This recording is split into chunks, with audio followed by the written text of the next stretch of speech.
नमन करने का भाव मुझे बार बार अपने वीर बेटे बेटियों के बीच खींच लाता है। मेरे लिए तो वर्षों वर्ष से मेरा परिवार आप ही सब है। मेरी दीपावली की मिठास आपके बीच बढ़ जाती है। मेरी दीपावली का प्रकाश आपके बीच है और अगली दिवाली तक मेरा पथ प्रशस्त करता है। मेरी दीपावली का उल्लास आपके पास है। मेरी उमंग आपके साथ है। मेरा सौभाग्य है, मुझे बरसों से दिवाली आपके बीच बॉर्डर पर आकर मनाने का अवसर मिल रहा है। एक और देश की संप्रभु सीमा और दूसरी ओर उसके समर्पित सिपाही। एक और मातृभूमि की ममतामय मिट्टी और दूसरी ओर उसे चंदन मनाकर माथे पर लगाने वाले आप सब मेरे वीर जवान साथी, जांबाज नौजवान। इससे बेहतर दिवाली मुझे और कहां नसीब हो सकती है।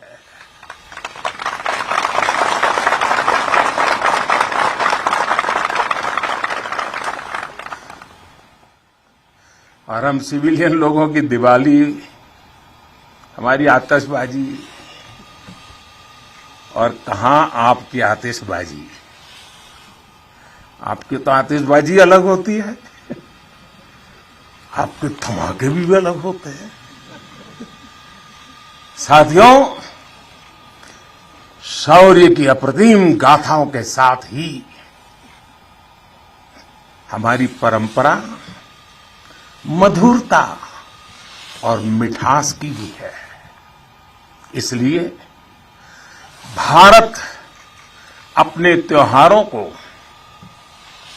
प्रेम के साथ मनाता है। पूरी दुनिया को उसमें शामिल करके मनाता है। आज कारगिल की इस विजय भूमि से आप सब जवानों के बीच से मैं सभी देशवासियों को और पूरे विश्व को दीपावली की हार्दिक बधाई देता हूं।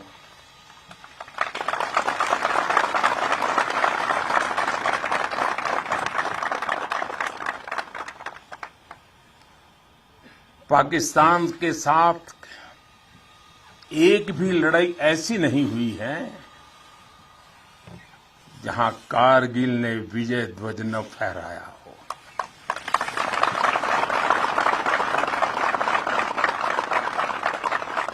आज के वैश्विक परिदृश्य में प्रकाश का ये पर्व पूरे विश्व के लिए शांति का पथ प्रदर्शन करे, ये भारत की कामना है। साथियों, दिवाली का अर्थ है आतंक के अंत के साथ उत्सव, आतंक के अंत का उत्सव। यही कारगिल ने भी किया था।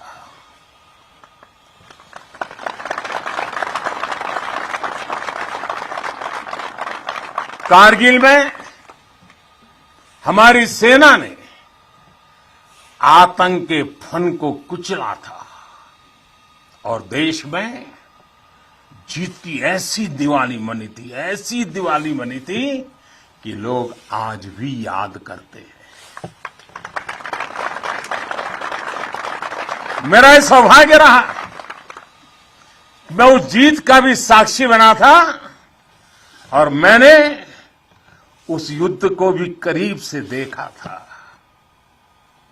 मैं हमारे अधिकारियों का आभारी हूं कि यहां आते ही मुझे 23 साल पुरानी मेरी वो तस्वीरें दिखाई जो पल मैं आपके बीच में बिताता था। मेरे लिए वो पल बड़ी भावुक थी जब मैं वो फोटो देख रहा था और मैं आप सबका बहुत आभारी हूं कि आपने मुझे यादों के अंदर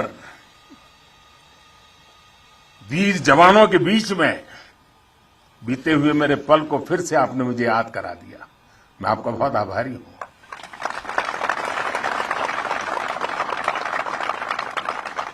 जब हमारे जवान कारगिल युद्ध में दुश्मन को मुंहतोड़ जवाब दे रहे थे तब मुझे उनके बीच आने का सौभाग्य मिला था।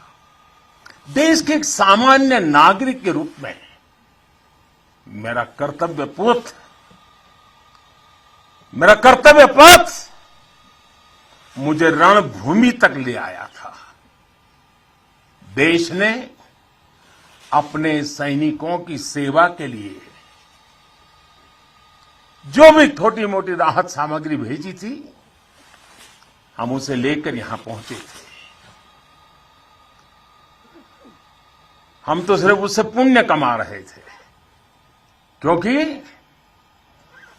देवभक्ति तो करते हैं, वो पल देशभक्ति में रंगे हुए आपका पूजन का मेरे लिए वो पल था।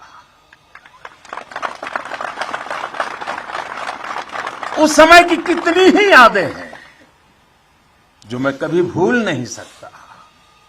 ऐसा लगता था चारों दिशाओं में विजय का जयघोष है, जयघोष है, जयघोष है।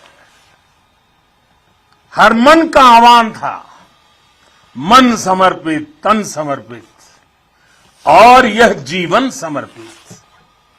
चाहता हूं देश की धरती, चाहता हूं देश की धरती, तुझे कुछ और भी दूं, तुझे कुछ और भी दूं। साथियों, हम जिस राष्ट्र की आराधना करते हैं, हमारा वो भारत केवल एक भौगोलिक भूखंड मात्र नहीं है। हमारा भारत एक जीवंत विभूति है, एक चिरंतर चेतना है, एक अमर अस्तित्व है। जब हम भारत कहते हैं तो सामने शाश्वत संस्कृति का चित्र उभर आता है। जब हम भारत कहते हैं तो सामने वीरता की विरासत उठ खड़ी होती है। जब हम भारत कहते हैं तो सामने पराक्रम की परिपाटी प्रखर हो उठती है। ये एक ऐसी अजस्त्र धारा है जो एक और गगनचुंबी हिमालय से प्रस्फुटित होती है तो दूसरी ओर हिंद महासागर में समाहित होती है। अतीत में असीम लपटें उठी, विश्व की कितनी ही लहलहाती सभ्यताएं रेगिस्तान से वीरान हो गई, लेकिन भारत के अस्तित्व की ये सांस्कृतिक धारा आज भी अविरल है, अमर है। और मेरे जवानों, एक राष्ट्र कब अमर होता है?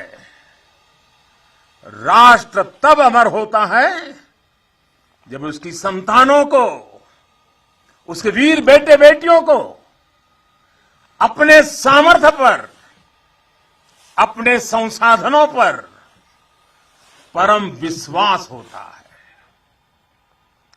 राष्ट्र तब अमर होता है जब उसके सैनिकों के शीश हिमालय के शीर्ष शिखरों की तरह उत्तंग होते हैं। एक राष्ट्र तब अमर होता है जब उसके संतानों के बारे में कहा जा सके कि चलन्तु गिरियः कामम युगांत पवनाहता कृच्छेरपि न चलत्येव धीराणाम निश्चलम मनः। यानी प्रलय काल के तूफानों से विशाल पर्वत भले ही क्यों न उखड़ जाए, लेकिन आप जैसे धीरों और वीरों के मन अडिग, अटल और निश्चल होते हैं।